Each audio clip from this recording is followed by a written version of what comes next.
Hello. Hello. I'm Ben. And I'm Daniel. And together we're representatives of the Diversify American Foods Party, or EGGS for short. Our mission is to lift the arbitrary and nonsensical bans on many different foods. We will push to change the laws that make these perfectly valid foods illegal in the United States, getting funds from companies like Kinder, who will benefit from expanding their market into the United States. Our main focus is not to lift bans on food items that come from endangered species or can be lethal, such as beluga caviar and sassafras oil. Instead, we're lifting the bans on food items that have no justifiable reason to be banned anymore. Our goal is to lift the meaningless bans on foods such as haggis nationwide and raw milk in the 20 states it is illegal. Kinder Eggs are a popular treat in Europe. 1.5 billion of them are sold each year. There are two kinds, Kinder Surprises and Kinder Joys. Surprises are a hollow chocolate egg with a capsule inside that has a toy. Joys, on the other hand, are separated into two halves. One has the toy and the other has the food. Surprises are illegal in the United States because they have an inedible object inside of a piece of confectionery, which is banned under the 1938 Food and Drug Cosmetic Act. Joys were made to get around this ban because the food and toy in them are separate. Some say the toy inside of the surprise is a choking hazard. However, not only does the US not ban other choking hazards such as Legos, but the eggs also have warnings saying not to give them to children 3 years old or younger. 73 children choke to death on food in the United States each year, while only 10 children have choked to death from Kinder Surprises worldwide in the past 40 years. If Legos aren't banned, then Kinder Surprises shouldn't be banned either. Haggis is a traditional Scottish dish consisting of the heart, liver, and lungs of a sheep, stuffed into its stomach, along with oats and spices. It might sound horrifying, but it's considered quite delicious by many Scottish Americans who are adamant about keeping the recipe as authentic as possible.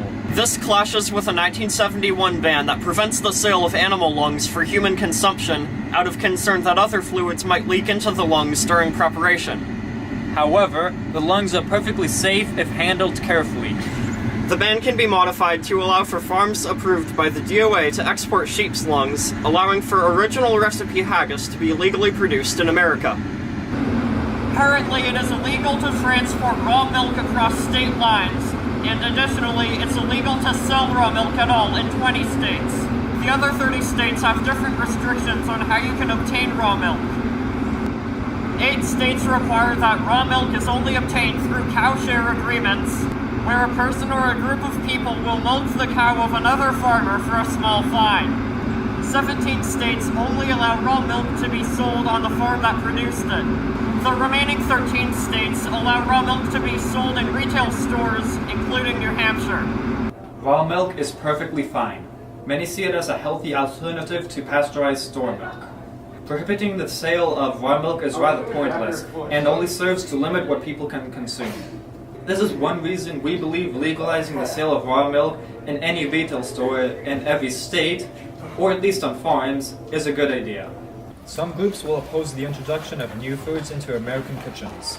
Mars, for example, knows that Kinder chocolate is higher quality than theirs, so they will likely fight against Kinder being allowed to import one of their most popular products. Mars has even prevented Nestle from releasing their Wonder Ball, a direct ripoff of Kinder Surprises. So it's likely they will try a similar move when Kinder's market expands further into America.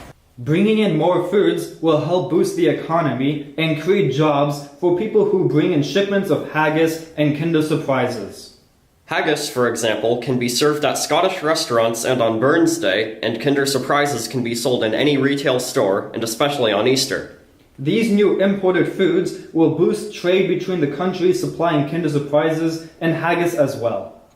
To solve a domestic problem, we will legalize the sale of raw milk across every state and the sale of raw milk across state borders.